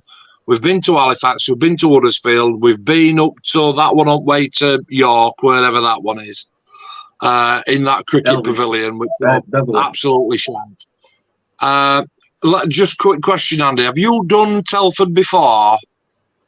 No. Right, okay. No, I haven't. Craig, you have? I went last year for the first time. You went last year, didn't you? Paul, I know Paul's been, and obviously Mark and Ange have been. As far as the experience goes, Andy, but let's context it with, you know, your Doncaster Air museums and your RIATs and your Warhammer World and stuff like that. Value for money. You're into modelling.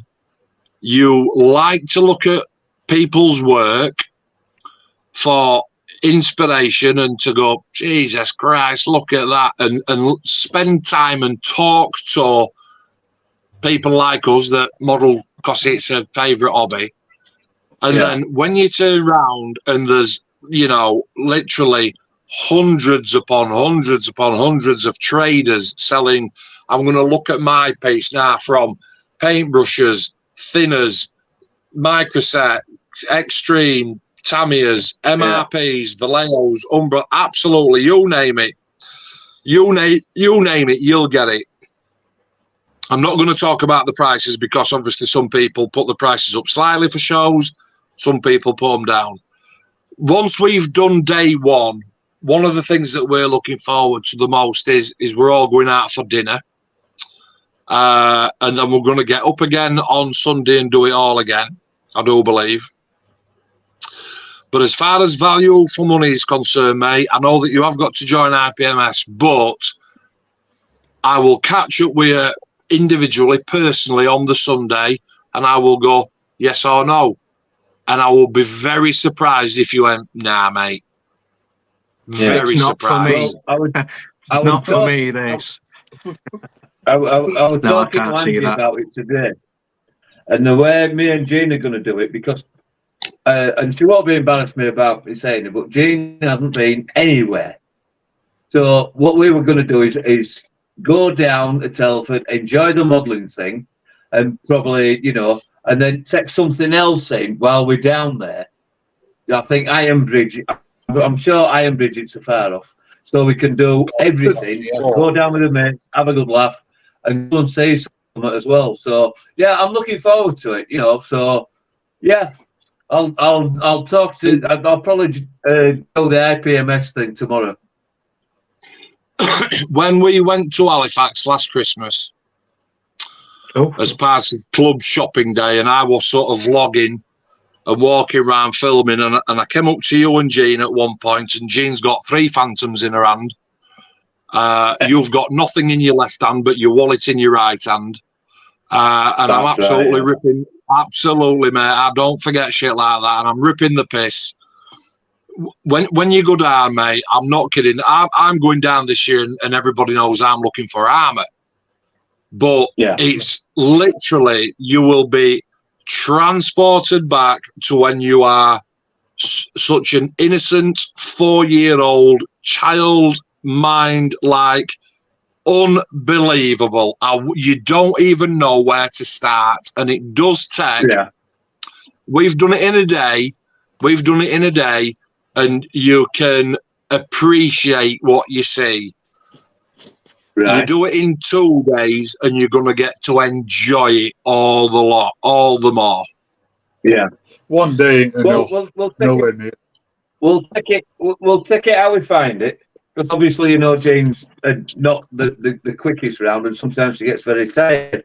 So we're going to take an open mind, go down, see it.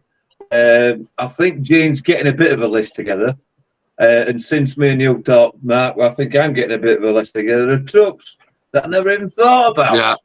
Just if you remember in a conversation when I was struggling to think about something to buy. And as you know, I've been banging it away every time we have a club thing. So when I go down, I'm going to have some. I probably won't all blow it all at once, but it'd be nice to get something like that. So, yeah, I'll take it how I find it and then take it from there. So we go from there. I'm taking a shitload of cash this year, and I know I'm still going to come away disappointed. Yeah. It all depends as well, because at one time, you used to get all your foreign guys used to turn up with new releases. Not so much now. I think last year where Airfix, what big Spitfire wanted, that what big thing. Yeah. Tamiya's F-35. But I think that's about it, really. I can't remember seeing many more trade stands with new kits.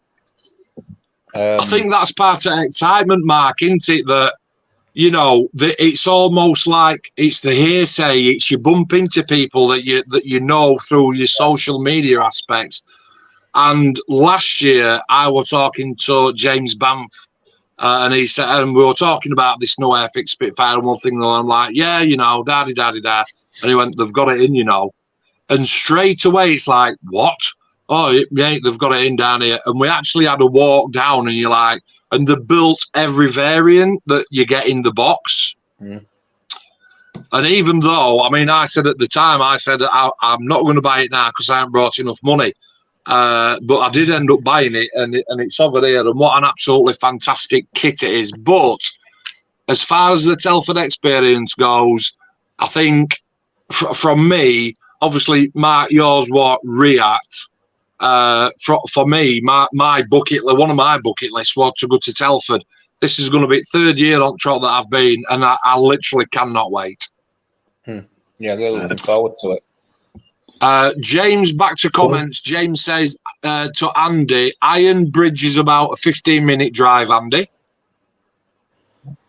Thank you very much for that, mate. Brilliant. No problem.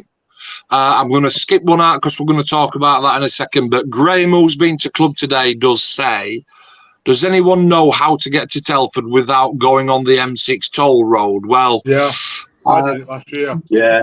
What we do, so Graham, what we do, let me just fill you in on the itinerary of the day, mate, because I know that you're coming from a long way. I think, Mark Lid, is Graham going to come across and pass you? Yeah, I should imagine I could chuck a brick through his car window if I tried. You know. Absolutely. So, Graham, what we'll do, we've got plenty of time before November. So if you come to club again, we'll tie up with Mark, because Mark actually lives in Scunthorpe. I didn't know if you knew that or not. And it will be a lot easier for you two guys to sort of meet up somewhere and then come down, because it's the law. We know it's the law. We stop halfway down and drop in at McDonald's. So we'll tie up with you. James says to Andy Norfolk, you're welcome, mate. But I want to go back a couple of comments, and I'm going to... It's all right, mate. And I'm going to go back a couple of comments, and I'm putting this one on the screen because I've been... Cosford. I met you there, didn't I? Yeah, we bumped into Craigie down at Cosford because we went to a show that was absolutely nothing like what the advertisers had said that it were going to be, because it was advertised as big scale model club model show. And obviously from the chairs that we sit in, you know, you've got Martin Ranford that does one in 72s, Alistair that does one in 72s, me and Mark that do one in 48s primarily. And then when you start to think, oh, large-scale models, you think, oh, I bet that it's full of one in 32s and one in 24s. Craig, it's not, mate, is it? No, it was shocking, weren't it? It wasn't even a show, was it? There was nothing there. No, absolutely. The biggest waste of a day I think that I've ever had. And actually what made it worse for me is me and Trev went down. Trev came and parked up here and I drove, and I even now, and I've never admitted this to anybody, on the drive back, I was so tired, literally about half a mile away from home. I could feel my eyes actually closing. I was that tired. And it was, that was brought on because it was such a shit day as well. It was shocking. Absolutely. Now you know how wagon drivers feel. Absolutely, mate. I was absolutely gutted. Yeah, so back to RAF Cosford. I have been, yeah, it's actually, take out that large scale model thing, because that were an absolute waste of time. RAF Cosford, I've not done any research on it because I've asked everybody that's come on tonight to do a little bit of research on prices, food, toilets, accessibility, etc., etc. I can't actually say anything about RAF Cosford apart from that I've been. It's free. You pay £5 parking. It's free, Craig. Free museum, £5 parking. That's it. Free museum, £5 parking. Yeah. Well, that says it all then. You've been a couple of times though, Craig, haven't you? Yeah, I've been a couple of times now, and it is about 20 minutes from Telford. It's not far from Telford at all. What's it? Just remind me. I know that I think there's a Cosford.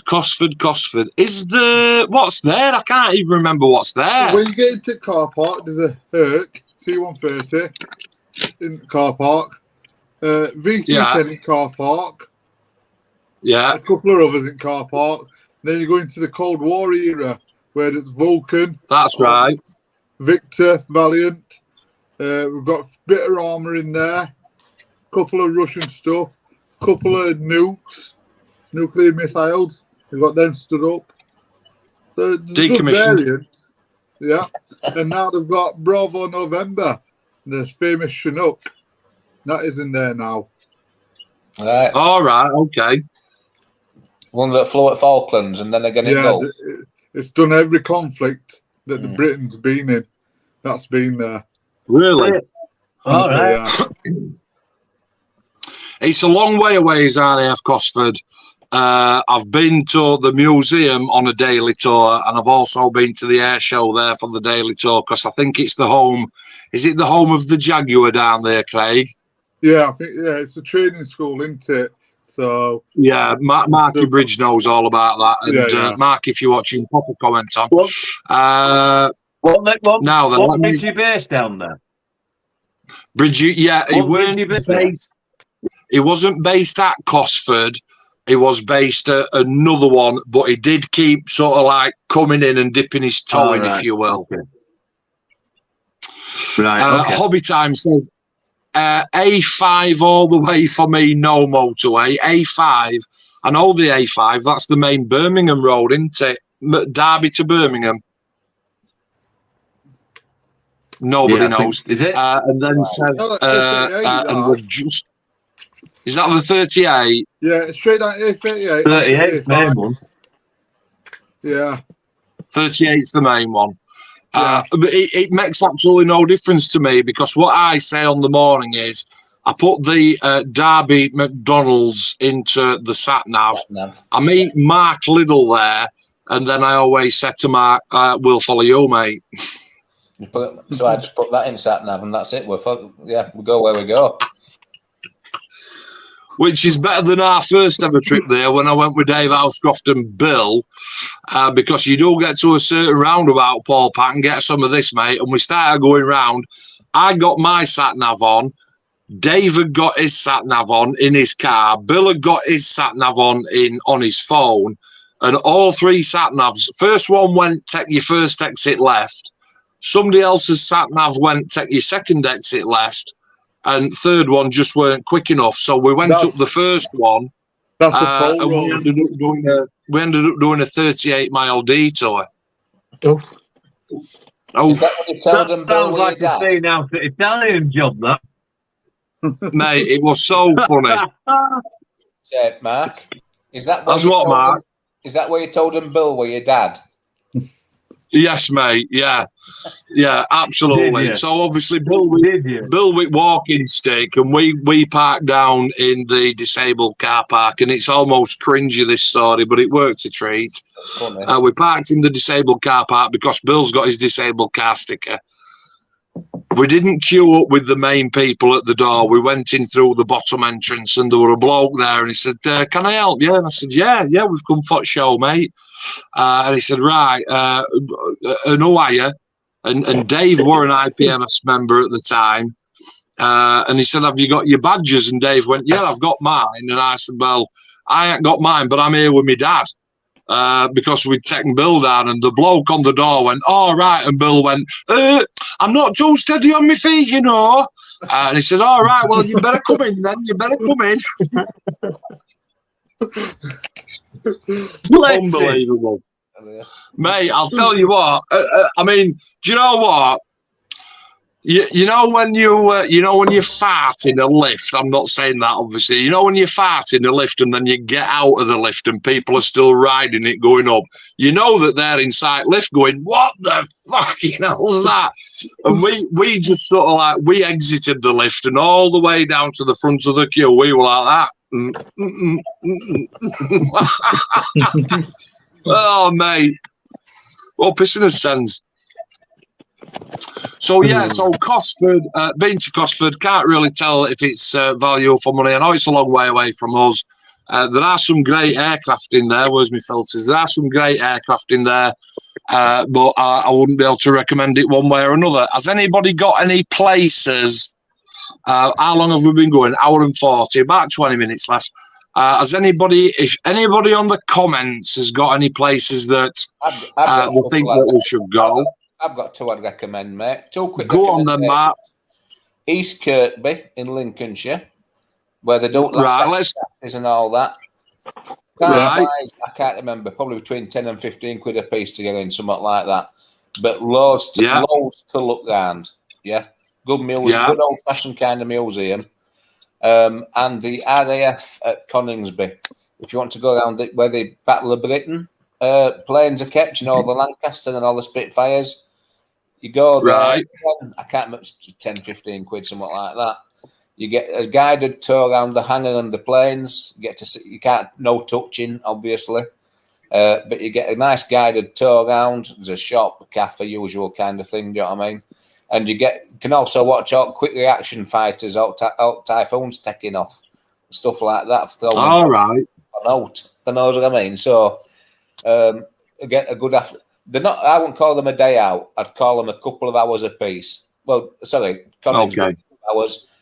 An afternoon at East Kirby for me, like, and I've had enough. Do you know what I mean? Right. Well, can I recommend another one that I'm surprised hasn't been mentioned yet, and that's Elvington. It's a superb place. It's just outside York. It's very open, easy to get to. Superb parking, bit of a cafe as far as I remember. In fact, a lot. There's also the one on the A64, Eden Camp. That's got a bit of aviation in it as well. And the other one I'm thinking about is Newark. Newark is very small, not very small. I retract that comment, but it's got a Vulcan in there. It's got a Wessex in there. Yet again, excellent cutaway engines, brilliant, absolutely superb place. Tornadoes, Canberras, and something else Italian. I can't remember who it was, but absolutely superb. Both of them, Elvington and Newark. Can't recommend them enough. Brilliant, absolutely superb. I've been to Elvington when they've had what they call the Thunder Day, when the taxi up and down runway and that. Do you know what I mean? Yeah. Eden Camp's a good one. Eden Camp. Eden Camp. Yeah, go on, Paul. Come on, then, tell me. It's an old POW camp, innit, from Italians, and each hut's been converted into a little mini museum with its own sort of theme.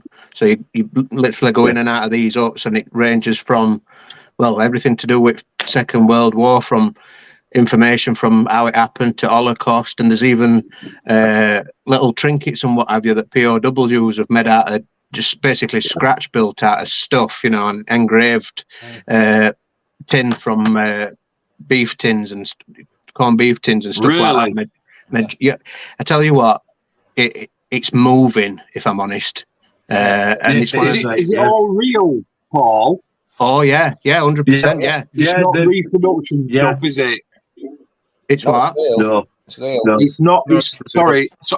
It's not reproduction stuff, Paul, is it? It's real. No, there's droves of it. There's huggins of it. There's loads. It's all little. I mean, if you Google it, there's lots of pictures and stuff on there. Just you can imagine POWs, you know, wanting to make them for the kids or family members or whatever back home. Then there's engravings of, you know, landscapes and things like that. There's little keepsakes that you'd put a photo in, and just phenomenal stuff. Some great imagination, all made from nothing. But I'm trying to think of the name for it. It's not a diorama, but it is a diorama. It's life size of people suffering during war and what happened, and little scenes. It's a bit it's Disneyfied, where there's got these figures and they're all set with fires and this, that, and other. And it's an amazing. It is a very, very good day out. Is that place? Excellent cafe, excellent people. Yeah. It's one that you'd want to go with a group of friends, like-minded friends as well, because there's lots to talk about when you come out to. And it's not far. To be honest, it's Pickering. One go at it isn't enough either. Yeah. No, it isn't. I mean, you need to keep going back. Are we narrowing this down to road trip 3, Paul? You only live once, mate, don't you? Let's do it. Yeah. Mate. Yeah, I mean, come on, let's do it. Yeah, it's not far away, like I say, and it's one of them things. When you've done it, you've done the whole day. You'd say, "I haven't seen it all," you know. And it's, like I said before, it's moving. It's some of the stuff is very eye-opening.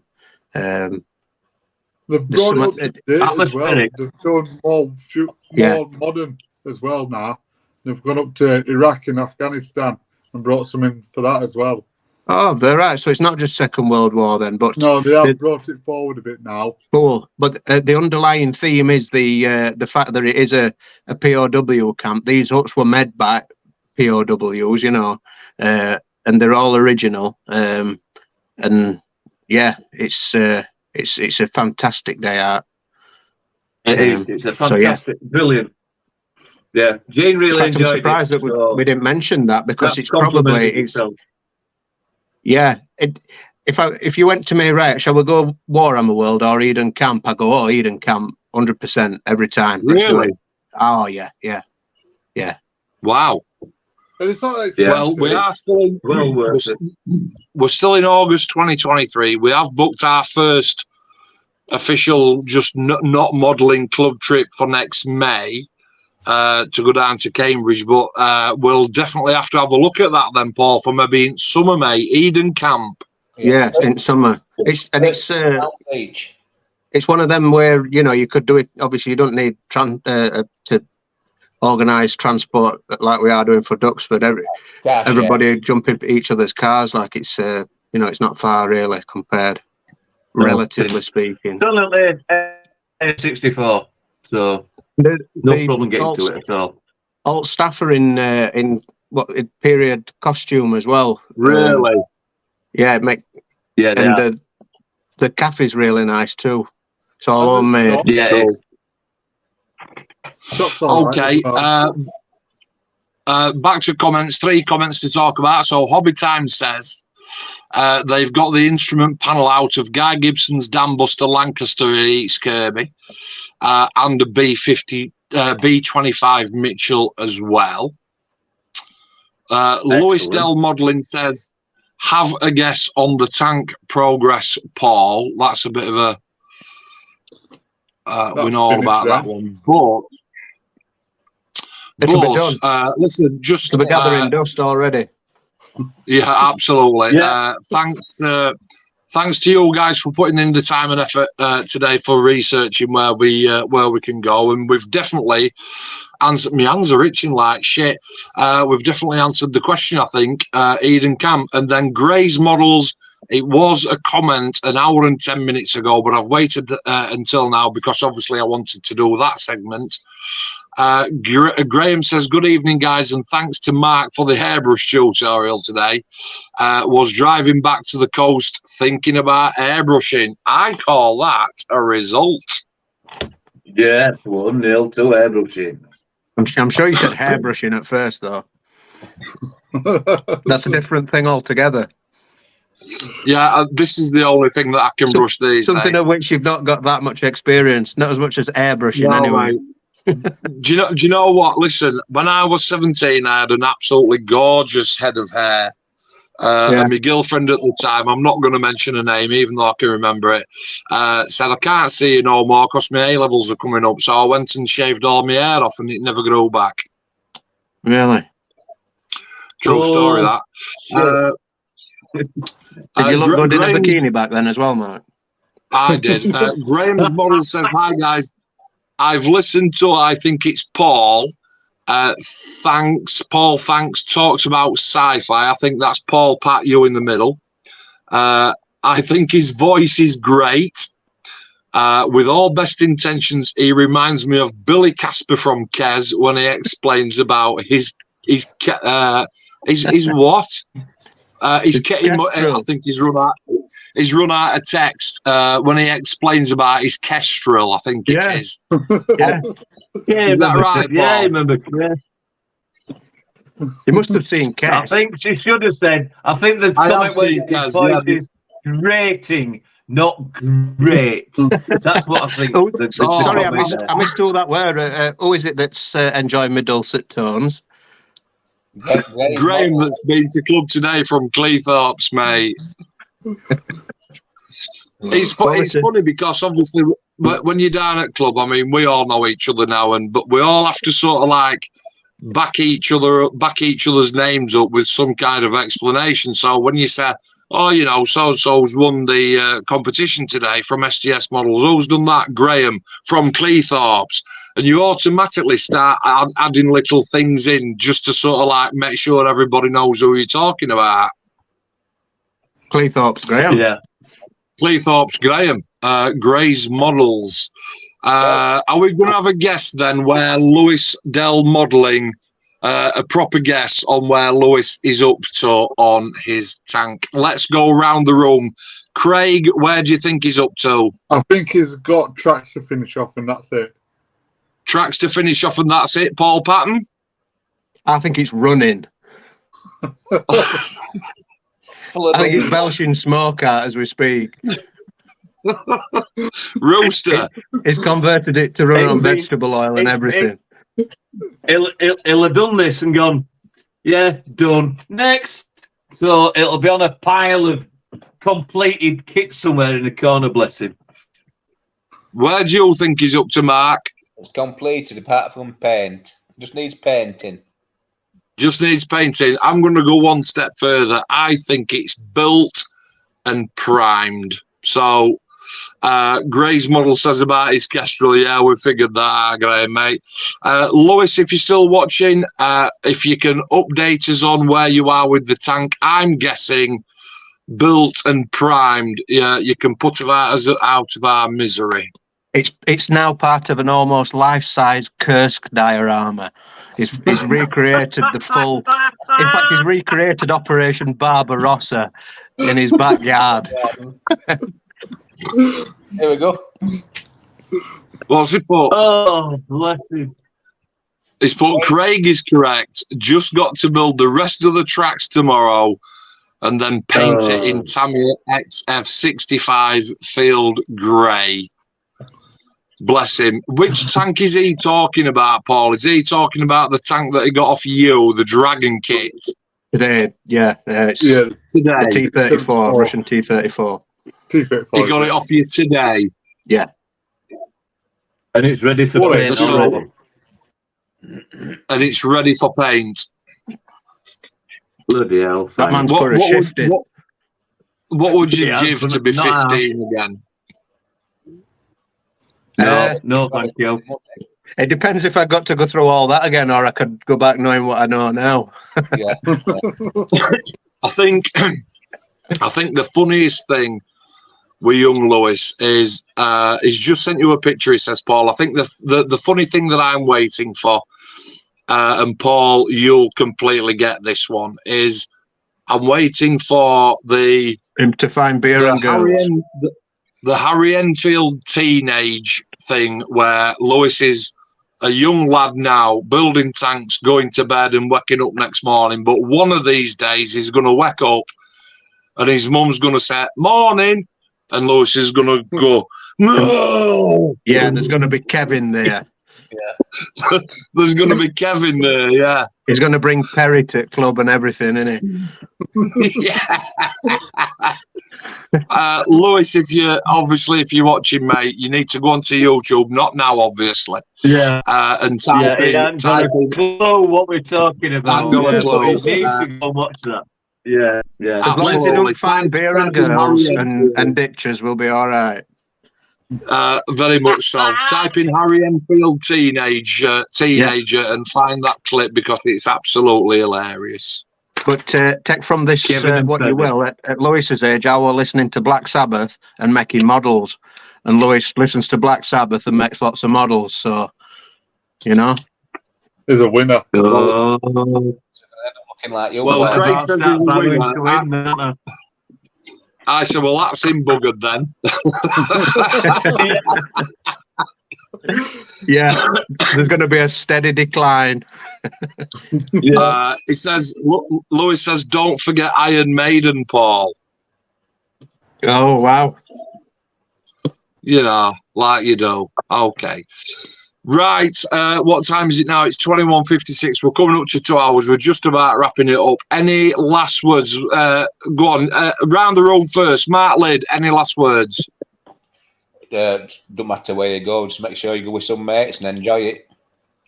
Simple as Absolutely. Super duper. Paul Pan, last words. Like what? Ever? Not unless you're planning on nipping into other room. Always paint lots and lots and lots of models. I like it. Craigie, last words. You only live once. You've got to get out there. Have fun. Gotta get out there. Rooster, any last words? I can only echo what Craig just said. You know, we all the ups and downs, but every fortnight we all meet up and it all disappeared, mate. So yeah, up Seskill, brilliant. That's all I can say. Happy days. My last words before I go. Don't forget, right? So you lot that are on with me are familiar with that. When I end the broadcast, we can stay online for another couple of minutes. We don't have to just disappear. My last words. James says, pleasure listening to you all. And that's going to be my last words. Not many watching tonight. I think we got up to about 18 at tops, which is absolutely fine. It's not about the viewing figures. It's about the topic of conversation. And it was specific tonight on us guys as individuals and a club talking about places where we wanted to go, where we've been, and we've decided that we're going to try Eden Camp next summer. Thanks a lot, everybody, for tuning in. We are going to go. We're coming up to 2 hours. Thanks to everybody that's watched. Thanks to everybody that's dropped a comment. I hope that you've all enjoyed all the flavoured words that have come out of everybody's mouth tonight. Special thank you to Graham yet again for coming all the way over from Cletherpees. Please, from Cletherpees. and we will tie up about Telford. We will tie up about Telford, mate. As far as driving home and thinking about airbrushing is concerned, we only literally had an hour tops today. Obviously, Marky Bridge had a job to do. And I was split 50-50. Graham says, can't believe I've joined a model club. Oh, come on, I'll take this. Can't believe in fact, I'm pouring it up. Can't believe I've joined a model club with such a great load of great people. It just says absolutely everything, doesn't it? Thank you very much, mate. That's cool, that, mate. Thank you. They And don't know that's yet, obviously do for you guys. He'll learn. He'll learn. Yeah, he'll learn. Right then, chaps. Thanks everybody for watching, and stay safe, everybody, and we'll see you next time. Say bye-bye, everyone. Bye-bye. Bye, everyone. Bye.